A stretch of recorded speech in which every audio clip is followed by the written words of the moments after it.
아버지의 강, 퇴직금 정산을 마친 진호는 서울역에서 고향행 기차에 올랐다. 30년 만에 돌아가는 길이었다. 창밖으로 스쳐 지나가는 풍경들이 점점 낯익어질수록 가슴 한편이 무거워졌다. 도시에서의 화려했던 일상도 넓은 아파트도 모두 뒤로 한 채 그가 선택한 것은 강가의 낡은 집이었다. 기차에서 내려 택시를 타고 마을 어귀에 도착했을 때 해는 이미 서산으로 기울고 있었다. 아버지가 손수지었던 그 집은 여전히 그 자리에 있었다. 페인트가 벗겨진 대문, 삐걱거리는 문고리, 마당 한 구석에 웃자란 풀들까지 모든 것이 시간을 거슬러 올라간 듯했다. 진우는 무거운 짐을 끌며 집 안으로 들어섰다. 먼지가 쌓인 거실, 낡은 가구들 사이로 햇살이 비스듬히 들어왔다. 부엌 한 구석에는 아직도 아버지가 쓰던 밥그릇이 있었다. 마루 끝에는 낚싯대가 벽에 기대어 있었다. 모든 것이 아버지의 흔적이었지만 정작 그분은 이미 이 세상에 없었다. 저녁을 간단히 때우고 잠자리에 들었지만 진우는 쉽게 잠들 수 없었다. 창문 너머로 들려오는 강물 소리가 너무 컸다. 어린 시절에는 자장가처럼 느껴졌던 그 소리가 이제는 왜 이리 시끄럽게 들리는 걸까? 뒤척이며 잠 못 드는 밤, 진우는 자연스럽게 아버지와 함께했던 옛 기억들을 떠올렸다. 여름 오후면 아버지는 항상 강가로 나가셨다. 낚시를 하기도 하고 때로는 그저 물만 바라보며 앉아 계셨다. 어린 진우는 아버지 옆에 쪼그리고 앉아 강물에 손을 담그곤 했다. 차가운 물살이 손가락 사이로 흘러갔고 아버지의 큰 손이 그의 어깨를 감쌌다. 그때는 그 모든 것이 당연하고 영원할 것만 같았다. 하지만 세월이 흐르면서 부자 사이에는 보이지 않는 벽이 생겼다. 진우가 도시로 나가 성공하겠다고 했을 때 아버지는 별다른 말씀이 없으셨다. 그저 조용히 고개만 끄덕이셨을 뿐이었다. 그런 아버지가 서운했고 때로는 답답하기도 했다. 왜 아무 말씀도 안 하시는 걸까? 왜 관심도 보이지 않으시는 걸까? 그렇게 서울에서 살면서 진우는 점점 고향과 멀어졌다. 1년에 한두 번 내려와도 아버지와 나누는 대화는 날씨 이야기가 전부였다. 서로 다른 세상에 살고 있는 것만 같았다. 집 정리를 시작한 지 며칠째 진우는 아버지의 물건들을 하나씩 들여다보고 있었다. 오래된 사진첩, 낡은 시계, 손때 묻은 책들, 모든 것에서 아버지의 체온이 느껴지는 듯했다. 그러던 중 서재의 서랍 깊숙한 곳에서 누런 봉투 하나를 발견했다. 봉투 안에는 몇 장의 편지지가 들어있었다. 펜으로 쓴 글씨는 아버지의 것이었지만 평소와는 달리 조심스럽고 또박또박했다. 편지의 첫 줄을 읽는 순간 진우의 손이 떨렸다. 사랑하는 가족들에게라고 시작되는 문장 아래로 전쟁터에서 보내는 그리움이 담겨 있었다. 편지는 미완성이었다. 군복 주머니에서 꺼낸 듯 구겨진 종이에는 먹물이 번진 흔적도 있었다. 이 전쟁이 끝나면 집으로 돌아가겠습니다. 진우야, 아버지가 돌아가면 너와 함께 강가에서 낚시를 하고 싶구나. 네가 좋아하던 그 자리에서 물고기가 많이 잡히는 그 깊은 곳에서 말이다. 글씨가 흐려진 부분을 따라가며 진우는 천천히 읽어내려갔다. 아버지가 없는 동안 네가 많이 컸을 텐데 얼마나 보고 싶은지 모른다. 강물 소리를 들을 때마다 너와 함께 물장난했던 날들이 생각난다. 돌아가면 너를 강가에서 꼭 만나고 싶다. 아버지가 어릴 적에 그랬듯이 너에게도 강의 모든 것을 가르쳐주고 싶다. 편지는 그 다음 문장에서 끊어져 있었다. 아마도 급작스러운 상황 때문에 쓰다가 만 것 같았다. 진우는 편지를 가슴에 꼭 안고 눈을 감았다. 아버지가 전쟁에서 돌아오신 후에도 그 편지는 끝내 완성되지 않았다. 아니, 완성되지 못했다고 해야 맞을 것이다. 전쟁이 끝나고 돌아오신 아버지는 예전과 달랐다. 말씀이 적어지셨고 자주 강가에 혼자 나가 앉아 계셨다. 어린 진우는 그런 아버지를 이해할 수 없었다. 함께 낚시를 하자고 물놀이를 하자고 졸랐지만 아버지는 그저 고개만 쓰다듬어 주실 뿐이었다. 그때 진우는 아버지가 자신에게 관심이 없다고 생각했다. 하지만 이 편지를 읽고 나니 모든 것이 다르게 보였다. 아버지는 그 편지에 담고 싶었던 마음을 평생 가슴에 품고 사신 것이었다. 전쟁이 앗아간 것은 단순한 시간이 아니라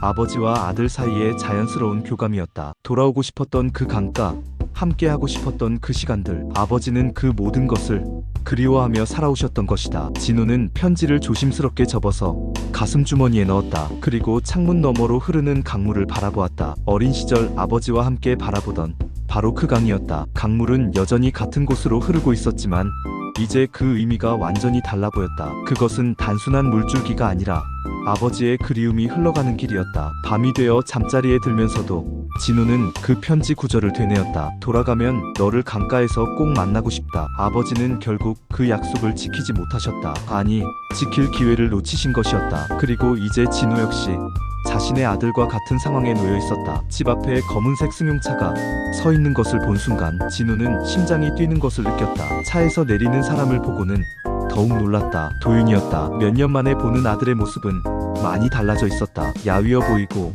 어딘지 지쳐 보였다. 하지만 여전히 진우의 아들이었다. 아버지. 도윤이 먼저 인사를 건넸다. 목소리는 어색했지만 예전보다는 부드러웠다. 진우는 무엇이라고 대답해야 할지 몰라 그저 고개만 끄덕였다. 두 사람은 서로를 바라보며 잠시 침묵했다. 몇 년 동안 쌓인 어색함이 공기 중에 떠돌았다. 들어와라. 진우가 먼저 말을 꺼냈다. 도윤은 작은 가방 하나만 들고 뒤를 따라 집 안으로 들어왔다. 거실에 앉은 두 사람 사이로 어색한 정적이 흘렀다. 진우는 차를 끓이러 부엌으로 갔고 도윤은 창밖으로 보이는 강을 바라보았다. 여기 참 오랜만이네요. 도윤이 중얼거렸다. 진우는 차를 내우며 대답했다. 그러게 언제 마지막으로 왔더라. 서로 눈치를 보며 나누는 대화는 겉돌기만 했다. 정작 하고 싶은 말은 입 밖으로 나오지 않았다. 저녁 시간이 되어서야 도윤이 입을 열었다. 서울에서 사업이 잘 안 되어서요. 그리고 이혼했어요. 진우는 숟가락을 든 손을 잠깐 멈췄다. 그랬구나. 더 이상 묻지 않았다. 도윤도 더 자세한 이야기는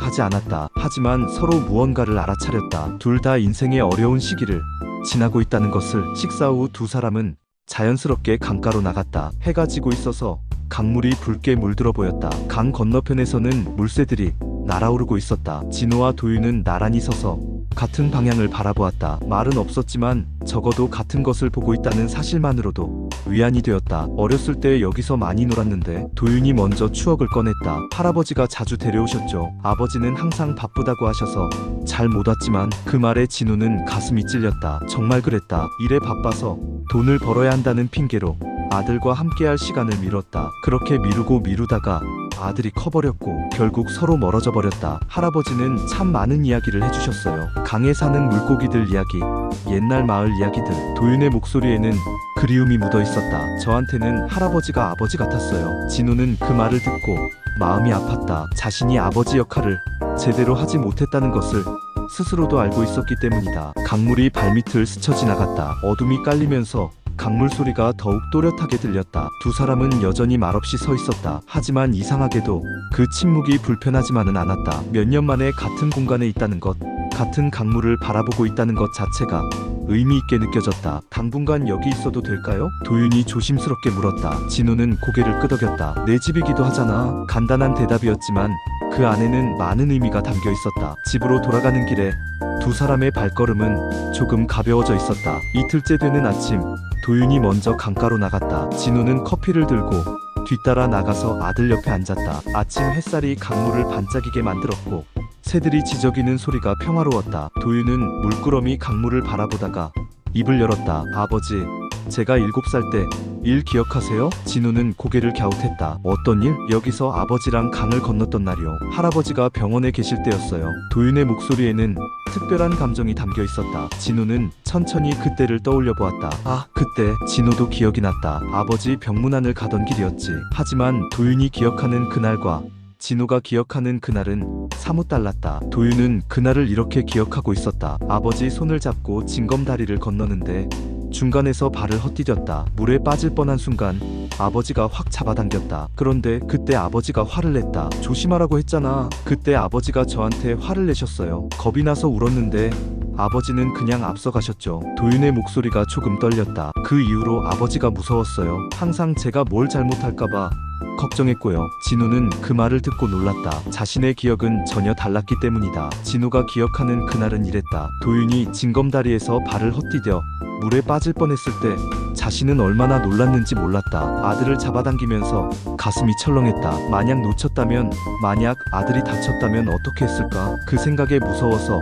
조심해야지라고 말한 것뿐이었다. 화를 낸 게 아니라 걱정해서 나온 말이었다. 나는 화를 낸 게 아니었어. 진우가 조심스럽게 말했다. 너무 놀라서 그랬던 거야. 네가 다칠까봐 무서웠거든. 하지만 도윤에게는 그것이 화로 들렸다. 7살 아이에게는 아버지의 걱정 섞인 목소리도 무서운 꾸중으로 느껴졌던 것이다. 그 작은 오해가 아버지와 아들 사이에 보이지 않는 벽을 만들었다. 정말요? 도윤이 되물었다. 정말 화내신 게 아니었어요? 진우는 고개를 끄덕였다. 그럼 왜 그 후로 저를 강가에 잘 안 데려오셨어요? 도윤의 질문에 진우는 또다시 놀랐다. 자신은 도윤을 보호하려고 위험한 강가에 덜 데려온 것뿐이었다. 하지만 아들에게는 그것이 버림받는 기분으로 느껴졌던 것이다. 네가 위험할까봐 걱정되어서였어. 진우의 설명을 들은 도윤은 잠시 말이 없었다. 그렇게 오랫동안 마음에 품고 있던 상처가 사실은 오해에서 비롯된 것이라니. 그럼 저를 미워하신 게 아니었군요. 미워하다니 무슨 소리야? 진우는 아들의 어깨에 손을 올렸다. 네가 얼마나 소중한데. 강물이 두 사람의 발치를 흘러갔다. 수십 년 동안 같은 자리를 흘렀지만 오늘의 물은 어제의 물이 아니었다. 아버지와 아들 사이의 오해도 마찬가지였다. 같은 기억이었지만 서로 다른 감정으로 기억되어 왔다. 그리고 오늘에서야 비로소 그 진실이 드러났다. 아버지, 도윤이 불렀다. 네가 컸을 때도 나는 같은 마음이었어. 네가 다칠까봐, 잘못될까봐 걱정되어서 잔소리도 하고 그랬던 거야. 진우의 고백에 도윤은 깊게 숨을 쉬었다. 그동안 아버지를 원망했던 마음이 조금씩 녹아내리는 것을 느꼈다. 며칠째 계속되는 장마에 강물이 불어나기 시작했다. 평소보다 물살이 거세졌고 강가 근처까지 물이 차올랐다. 마을 이장이 집집마다 찾아와 대피 준비를 하라고 했다. 강이 범람할지도 모르니까 혹시 모를 것에 대비하세요. 진우와 도윤은 집안의 중요한 물건들을 2층으로 옮기기 시작했다. 오래된 가구들, 아버지의 유품들, 앨범과 서류들을 하나씩 계단 위로 올렸다. 작업은 생각보다 힘들었다. 진우는 무거운 장롱을 옮기다가 숨이 찼다. 예전 같지 않은 체력을 실감했다. 도윤이 아버지 상태를 보고 아버지, 제가 할게요라고 말했지만 진우는 고집을 부렸다. 괜찮다, 함께하자. 밤이 되자 비가 더욱 세게 내리기 시작했다. 강물 소리가 평소와 달랐다. 우르르 거리는 소리가 집까지 전해졌다. 진우는 창문으로 강을 내려다보았다. 불어난 강물이 어둠 속에서 검게 흐르고 있었다. 어린 시절에도 이런 장마가 있었는데 그때는 아버지가 모든 것을 해결해 주셨다. 새벽 무렵 상황이 급변했다. 마을 전체에 대피령이 내려졌다. 강물이 제방을 넘을 위험이 커졌다는 것이었다. 진우와 도윤은 서둘러 마지막 짐을 챙기려 했다. 그런데 진우가 1층에서 아버지의 낚싯대를 가지러 내려간 순간 현관 쪽으로 물이 들어오기 시작했다. 아버지, 도윤이 계단 위에서 소리쳤다. 빨리 올라오세요. 하지만 진우는 서둘러 아버지의 물건들을 더 챙기려 했다. 그 순간 현관문이 물압을 못 이겨 활짝 열렸다. 강물이 집 안으로 쏟아져 들어왔다. 진우는 물에 휩쓸릴 뻔했다. 발을 헛디뎠고 균형을 잃었다. 도윤이 재빨리 계단을 내려와 아버지를 붙잡았다. 아버지, 물살에 밀려 넘어질 뻔한 진우를 끌어올렸다. 두 사람은 가까스로 2층으로 피했다. 숨을 헐떡이며 서로를 바라보는 순간 진우는 도윤의 눈에서 진한 걱정을 읽을 수 있었다. 그리고 도윤도 아버지의 눈에서 고마움을 느꼈다. 괜찮으세요? 도윤이 아버지의 어깨를 짚었다. 진우는 고개를 끄덕였다. 고마워. 네가 아니었으면. 말끝을 흐렸지만 두 사람 모두 무슨 일이 일어날 뻔했는지 알고 있었다. 아래층에서는 물이 가구를 떠밀고 다니는 소리가 들렸다. 하지만 두 사람은 안전했다. 창밖으로 보니 마을 전체가 물에 잠겨 있었다. 평소에 보이던 길도 집들도 모두 물속에 잠겨 있었다. 강은 이제 강이 아니라 바다처럼 넓어져 있었다. 이렇게 큰 홍수는 처음 보네요. 도윤이 중얼거렸다. 진우는 고개를 끄덕였다. 우리 아버지 살아계실 때도 이 정도는 아니었는데. 그날 밤 두 사람은 2층에서 함께 밤을 새웠다. 아래층에서 들려오는 물소리를 들으며 서로에 대해 이야기를 나눴다. 평소에는 어색해서 하지 못했던 이야기들을. 도윤은 자신의 사업 실패와 이혼에 대해 털어놓았고 진우는 혼자 사는 외로움에 대해 이야기했다. 위기의 순간이 오히려 두 사람을 더 가깝게 만들었다. 새벽이 되어서야 물이 조금씩 빠지기 시작했다. 하지만 집안은 온통 진흙투성이가 되었다. 그래도 두 사람은 살아있었고 함께 있었다. 그것만으로도 충분했다. 아버지는 진우의 작은 변화 하나하나를 놓치지 않고 적어두셨던 것이다. 특히 진우가 서울로 떠난 후에 기록들이 가슴을 아프게 했다. 진우가 서울로 떠났다. 성공하라고 격려해주고 싶었지만 괜한 말로 부담 주고 싶지 않아서 그냥 고개만 끄덕였다. 잘 살 거라 믿는다. 진우에게서 편지가 왔다. 회사에 취직했다고 한다. 기쁘면서도 왠지 서운하다. 이제 정말 멀어지는 것 같아서. 더 놀라운 것은 그 다음 기록들이었다. 오늘도 강가에 나가서 진우를 기다렸다. 언젠가는 돌아올 것이라고 생각하며 강물을 보고 있으면 진우가 어릴 때 모습이 떠오른다. 내 손을 잡고 징검다리를 건너던 그 작은 손. 아버지는 매일같이 강가에서 아들을 그리워하고 계셨던 것이다. 진우는 일기를 읽으면서 눈물이 났다. 자신은 아버지가 무관심하다고 생각했는데 사실 아버지는 매일 자신을 생각하고 계셨던 것이다. 말로 표현하지 않으셨을 뿐 마음속으로는 늘 아들을 그리워하고 계셨던 것이다. 진우에게 전화를 걸고 싶지만 바쁠 것 같아서 참는다. 목소리라도 듣고 싶은데. 도윤이가 태어났다는 소식을 들었다. 내 손자구나. 진호가 어렸을 때처럼 강가에서 놀아주고 싶다. 하지만 진호는 아이를 데려오지 않는다. 내가 뭔가 잘못했나 싶어서 마음이 아프다. 네가 성공한 것도 좋은 아버지가 된 것도 모두 자랑스럽다. 언젠가는 이 마음을 전해주고 싶은데 어떻게 말해야 할지 모르겠다. 도윤이 진호 뒤로 다가와서 일기장을 함께 보았다. 할아버지가 이런 글을 쓰셨구나. 도윤의 목소리도 떨리고 있었다. 아버지, 할아버지는 아버지를 정말 사랑하셨네요. 진호는 고개를 끄덕였다. 나는 왜 이걸 몰랐을까? 왜 아버지 마음을 몰랐을까? 그때서야 진호는 깨달았다. 아버지에게 강은 단순한 물줄기가 아니었다. 그것은 아들과의 추억이 흐르는 곳이었고, 그리움이 머무는 곳이었고, 사랑을 표현하는 방식이었다. 아버지는 말로 하지 못한 사랑을 강가에서 혼자 되뇌고 계셨던 것이다. 아버지도 할아버지처럼 저를 사랑하셨겠죠? 도윤이 조심스럽게 물었다. 진호는 아들의 어깨를 끌어안았다. 물론이야. 네가 얼마나 소중한지 모른다. 이번에는 제대로 확실하게 전해주고 싶었다. 아버지가 하지 못하신 그 말을. 계절이 바뀌고 가을이 왔다. 강가의 버드나무 잎이 노랗게 물들기 시작했고 아침 저녁으로는 선선한 바람이 불었다. 진호와 도윤은 이제 매일 아침 함께 강가를 산책하는 것이 일상이 되었다. 서로에게 익숙해진 두 사람의 관계는 예전보다 훨씬 자연스러워졌다. 도윤은 결국 서울로 돌아가지 않기로 결정했다. 대신 마을에서 작은 낚시터를 운영해보기로 했다. 요즘 도시 사람들이 자연을 찾아 많이 오잖아요. 여기 강이 얼마나 좋은데요. 도윤의 제안에 진호도 흔쾌히 동의했다. 그러면 우리 아버지가 좋아하셨을 텐데. 낚시터 준비를 위해 부자는 함께 일했다. 강가에 간단한 의자들을 놓고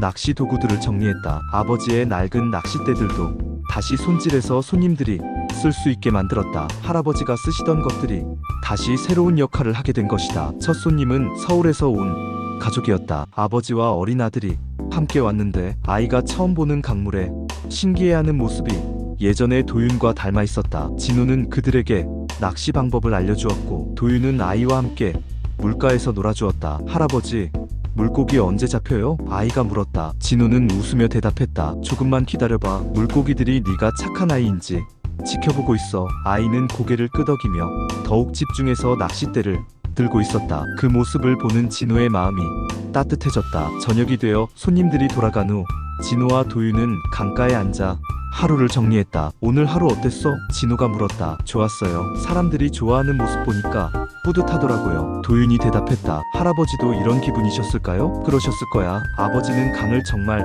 사랑하셨거든. 진호가 고개를 끄덕였다. 이제 우리가 그 마음을 이어가는 거지. 도윤도 동의했다. 네, 그렇게 해요. 부자는 나란히 앉아 강물을 바라보았다. 물은 여전히 같은 방향으로 흘러가고 있었다. 아버지, 도윤이 불렀다. 제가 결혼해서 아이가 생기면 그 아이도 여기 데려올게요. 진호는 미소를 지었다. 그래, 그러면 좋겠다. 사대가 같은 강을 보는 거네. 네. 그리고 할아버지 이야기도 많이 해줄게요. 증조 할아버지 이야기도요. 밤이 깊어가면서 강물 소리가 더욱 또렷하게 들렸다. 예전에는 시끄럽게만 느껴졌던 그 소리가 이제는 자장가처럼 포근했다. 진호는 이제야 알 것 같았다. 아버지가 왜 매일 강가에 나오셨는지, 왜 강물을 그렇게 오래 바라보고 계셨는지. 강은 단순히 흘러가는 물이 아니었다. 그것은 시간과 추억과 사랑이 흘러가는 길이었다. 할아버지의 사랑이, 아버지의 그리움이, 그리고 이제는 진호와 도윤의 새로운 시작이 모두 이 강물과 함께 흘러가고 있었다. 아버지, 내일도 함께 여기 앉아요. 도윤이 말했다. 물론이지. 매일 함께 하자. 진호가 대답했다. 아버지와 아들은 같은 방향을 바라보며 앉아 있었다. 강물은 여전히 흘러가고 있었지만 이제는 두 사람의 마음도 같은 방향으로 흘러가고 있었다. 별들이 강물에 반짝이기 시작했다. 오늘도 내일도 모레도 이 강은 계속 흘러갈 것이다. 그리고 그 곁에는 늘 누군가가 있을 것이다. 사랑하는 사람들이, 그리움을 품은 사람들이, 새로운 희망을 꿈꾸는 사람들이 이 강가에 앉아 물을 바라볼 것이다. 그것이 바로 아버지의 강이 주는 진짜 선물이었다.